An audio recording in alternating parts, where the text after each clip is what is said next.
C'est là où on voit quand même la diff entre une 36 et une 48. La New KQi3 Sport, une trottinette électrique milieu de gamme intéressante avec une qualité de fabrication, une qualité dans les finitions, un design vraiment sympa. Est-ce que c'est vraiment une trotte qui en vaut le détour? C'est ce qu'on va voir ensemble dans cette vidéo. Donc aujourd'hui, on va présenter cette trottinette dans un premier temps. Tout de suite après, on va aller l'essayer en conditions réelles. On va faire un peu tous les tests possibles pour voir ce qu'elle vaut en termes de conduite, en termes de confort, d'accélération, etc. Et à la fin, je vous dirai ce que j'en pense concrètement de ce modèle. Donc c'est un modèle de chez New. New, c'est une marque que je connais déjà car j'ai déjà testé leurs scooters électriques qui sont pas mal du tout. Et aujourd'hui, il est temps de tester leur trottinette électrique. Donc là, on est sur le modèle KQi3 Sport. Sport, est-ce que ça va vraiment être sportif? C'est ce qu'on va voir ensemble dans cette vidéo. Personnellement, je pense pas qu'on pourrait qualifier ça de sport, mais sait-on jamais, on va voir. On va commencer tout de suite. La trotte est homologuée. On a des catadjobs pour une vitesse maximale de 25 km/h. Une sonnette mécanique. On a une masse de 18 kg, une charge maximale autorisée de 120 kg. Des roues de 9,5 pouces. Pourquoi pas 10 pouces? Je sais pas. Mais là, on est sur du 9,5 pouces. Donc, on va voir ce que ça donne. On est quasiment sur du 10 pouces. Hein. Ça se voit tout de suite à l'œil. On a une norme d'étanchéité IP54. Donc, comme sur toutes les autres trottinettes électriques, que ce soit du chinois bas de gamme, du chinois haut de gamme ou même certaines grandes marques plutôt renommées, là, on est quasiment toujours sur du IP54. Et le chiffre important dans cette norme, c'est pas le 5 de 54, mais c'est le 4. En gros, IP, c'est-à-dire indice de protection. 5, c'est la résistance à la poussière. 4, c'est la résistance à l'eau. Plus précisément, le premier numéro, c'est la résistance à la poussière. Et le deuxième numéro, c'est la résistance à l'eau. Donc par exemple, si on avait une trottinette IP17, imaginons, ça voudrait dire qu'elle a une résistance à la poussière de 1. Ça veut dire qu'ils n'ont pas fait le test en soi. Et une résistance à l'eau de 9, qui voudrait dire qu'elle est complètement étanche. Ça, c'est juste un exemple. En conditions réelles, on est plutôt sur des numéros qui sont assez proches, 54, 68, etc. Parce que évidemment, quand la trotte elle est étanche, elle est forcément un peu résistante, voire très résistante à la poussière. On a une batterie de 48 volts, donc pour une fois qu'on n'a pas du 36 volts, et j'ai envie de dire, ça fait plaisir. C'est peut-être grâce à cette batterie qu'on va avoir un peu de puissance, un peu de sportivité dans la machine, pour une capacité de 365 Wh. Avec cette trottinette électrique, vous avez une application mobile qui permet de faire pas mal de choses. C'est intéressant. C'est un peu pour les geeks, j'ai envie de dire. Ça permet d'avoir quelques infos, de changer le mode de conduite, 2-3 petits trucs, mais c'est selon moi rarement, voire jamais indispensable. Et au niveau du freinage, on a un frein à disque mécanique à l'avant avec un disque de 120 mm. On a aussi un freinage électromagnétique dans la roue arrière, plus précisément dans le moteur qui se situe à l'arrière. Esthétiquement, je suis plutôt fan. Franchement, c'est très très beau. On a un deck tout doux. Caoutchouc, vraiment c'est très sympa. Le noir bien incrusté dans le bleu. Et ensuite on a le châssis juste en dessous. Alors pour la plier, alors on va essayer de faire... Ah bah c'est facile, ça c'est cool, c'est facile, c'est efficace, c'est intuitif. Pareil pour le clips, donc ça c'est un 10 sur 10, c'est excellent. Alors quelle tête elle a quand elle est pliée? Franchement elle est plutôt compacte pliée. Le guidon n'est pas pliable. La masse, on sent qu'on n'est pas sur une bas de gamme à 200-300 €. Mais qu'on est sur une machine avec beaucoup plus de qualité, de meilleure finition, une meilleure batterie. Et pour 18 kg, c'est très raisonnable. On a un très bon rapport, on va dire, qualité, finition, performance et masse. On est sur une trotte milieu de gamme, on va dire, pour le quotidien. Et j'ai vraiment hâte de voir ce que ça donne en expérience de conduite. Mais niveau qualité des finitions, franchement, on est très bien. On est sur un niveau Segway, on est sur un niveau Ninebot en gros. C'est très propre, les soudures sont sympas. Franchement, c'est très cool. Ça, je pense, c'est des trottes qui vieillissent bien dans le temps. Parce que quand on a une belle base comme ça, on a tout ce qu'il faut pour que la trottinette dure le plus longtemps possible. Alors, curieusement, je viens de voir ça, regardez. Donc, c'est un support pour mettre un étrier de frein, potentiellement pour mettre un disque. Alors, je sais pas pourquoi c'est là, honnêtement. Intéressant, regardez. Vous voyez là, toutes les petites vis? En fait, ces petites vis servent à mettre un disque de frein, donc en général c'est 6 vis. Hop, là on va caler le disque qui va être juste là, le disque va être comme ça là, à la place de ma main. Ici, on peut fixer un étrier qui va venir comme ça, et puis de façon très basique, on va dire très logique, dès que vous freinez avec le second frein qui n'existe pas, je précise, hein, c'est quelque chose qu'on peut rajouter visiblement. J'ai jamais vu ça sur une trottinette électrique. En général, soit il y a le frein à disque complet, soit il n'y a rien, mais là il y a un support sans disque, sans étrier, sans câble. Donc il faut tout mettre soi-même, c'est assez curieux. Mais il faut le savoir, donc techniquement vous pouvez rajouter un disque à l'arrière, un étrier de frein et avoir un freinage 2 fois plus efficace. La première fois que je vois ça, je suis assez surpris et je trouve ça assez stylé. La béquille, classique, hein, rien à dire. Je pense pas qu'elle va broncher, celle-là, elle est plutôt solide, je pense. Et l'un des trucs les plus importants sur une trottinette électrique, c'est son système de lock. Mais juste avant ça, je vais vous montrer comment on enlève le guidon, parce que là, ça c'est génial. Regardez, la trotte est complètement calée. Et pour redéplier la bête, il faut appuyer là. C'est vraiment un bouton dédié, donc là, on voit qu'on est sur des trottinettes bien finies, faites de A à Z par le constructeur, bien pensées. Ça se voit qu'ils ont vraiment la main d'un bout à l'autre, ce qui permet de faire vraiment ce qu'ils veulent sur la machine, notamment d'ajouter des détails très sympathiques comme ça. Donc on appuie, et là, ça lève. Et c'est génial, parce que regardez, là, il se passe rien. Donc ça, c'est un très bon point.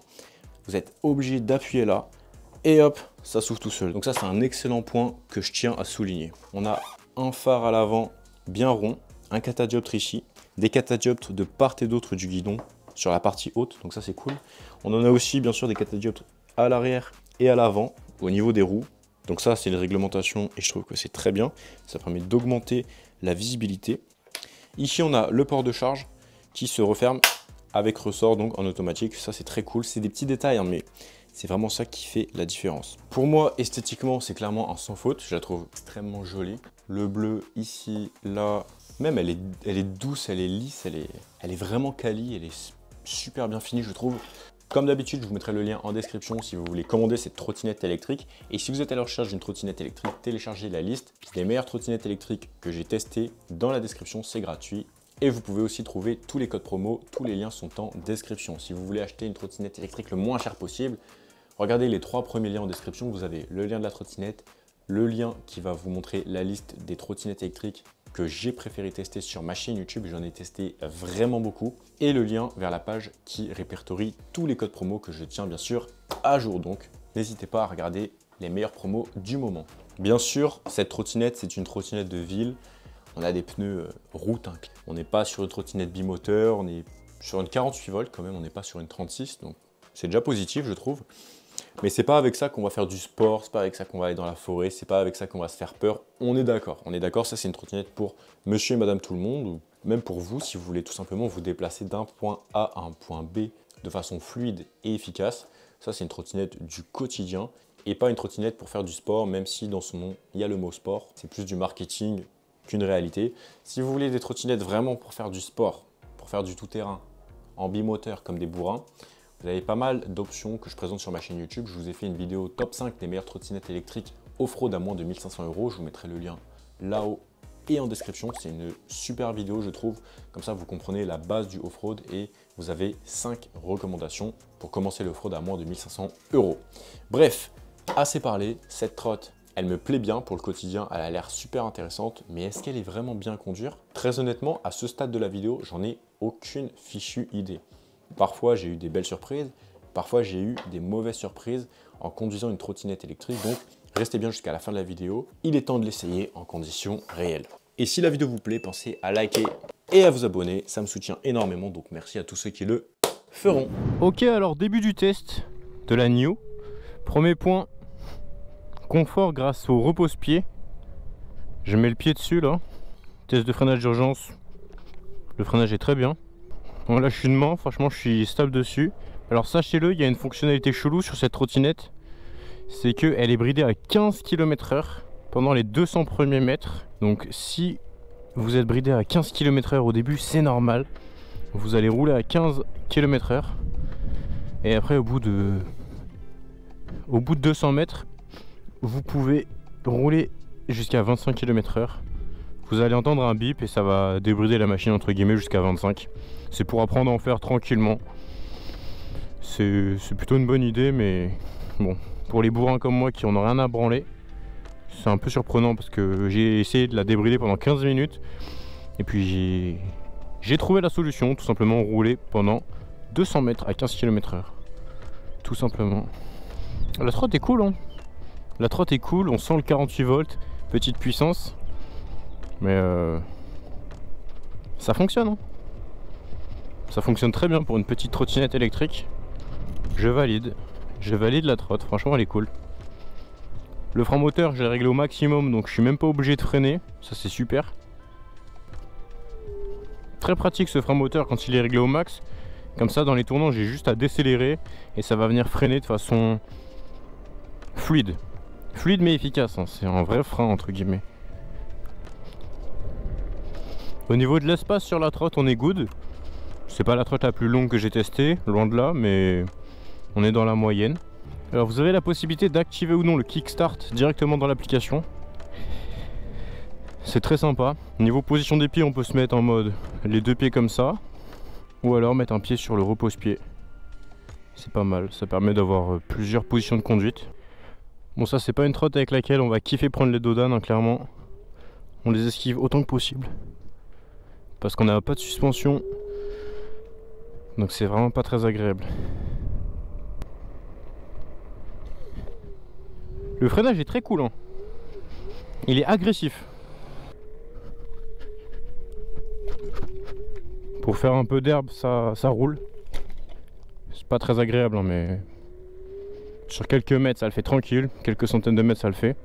La gâchette d'accélération, elle est agréable. Le freinage, il est très agressif quand on va au bout. On peut gérer entre le minimum et le maximum de façon plutôt efficace. C'est pas hyper incrémental non plus, mais franchement, ça fait le boulot, hein, clairement. Ça fait bien le boulot même. Il manque peut-être un frein sur la partie gauche, et j'avoue que je le cherche un peu. Parce qu'on sent quand même qu'on est sur une trottinette dans certains gabarits, d'un certain niveau de qualité, de finition et de matériaux. Donc on a un peu tendance à chercher le deuxième frein, la deuxième poignée. Malheureusement inexistante. Mais comme on l'a dit précédemment, potentiellement on peut rajouter un étrier, un disque, un câblage et une poignée de frein. Même là vous voyez il y a de l'espace, hein. Ici il y a de l'espace, je sais pas si c'est un hasard, mais il y a un bel espace quoi. C'est peut-être un espace qui est fait exprès pour laisser de la place pour mettre la deuxième poignée de frein. On va faire un petit freinage d'urgence. On va monter en Vmax. Bon, ça reste une trottinette de ville, attention. Pour ceux qui regardent régulièrement mes vidéos où je fais du off-road comme un ahuri, c'est incomparable bien sûr. C'est une trottinette de ville. Voilà. Allez, on va freiner à la dernière ligne. 3, 2, 1.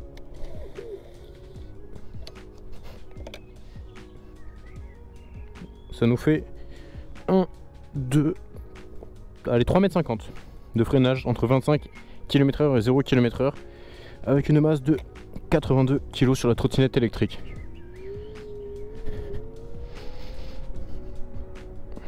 Et on va faire un peu d'herbe.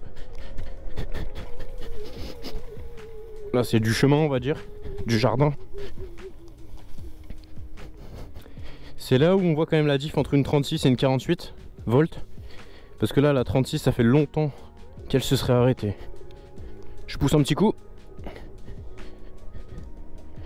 Ah, il y a un futur chemin on dirait en préparation. Bon, vous voyez même si c'est pas du tout fait pour ça, là je suis dans le chemin en terre. On avance. Et ça pour une trottinette de ville, je tiens à souligner que c'est quand même assez rare. Voire très rare. Et pour une trotte à 500 €, c'est quelque chose qu'il faut souligner. En général on se plante carrément dans la terre et c'est terminé. Avec une 36 volts classique, c'est-à-dire toutes les trottinettes comprises entre 200 et 500 €, grosso modo. On se faufile en tout cas avec la trotte, elle est plutôt légère, efficace. Pour moi c'est une trottinette de ville validée. Elle est très cool, elle est sympa à conduire, elle est plutôt puissante. Attention à prendre avec des pincettes, encore une fois ça reste une 48 volts monomoteur 300 watts en nominal. Donc c'est de la petite puissance, mais on n'est pas sur une trotte de merde, voilà, à 200 € qui n'avance pas. Il y a des trottes à 200 € qui sont correctes, il y en a à 200 € qui sont complètement médiocres. On est quand même sur une bonne petite trotte. Pour moi 500 €, ça en fait un bon rapport qualité-prix sans que ça soit le meilleur non plus. Mais pour moi c'est validé quoi, c'est rien d'extraordinaire, ça reste une trottinette de ville. Puis vous me connaissez, moi ce que j'aime c'est le off-road, c'est le tout-terrain, c'est la grosse puissance, c'est la grosse vitesse. À force de tester les trottes à la chaîne, je peux vous dire qu'elle est bonne. Mais voilà, c'est pas non plus le modèle du siècle, clairement. C'est respectable pour le prix.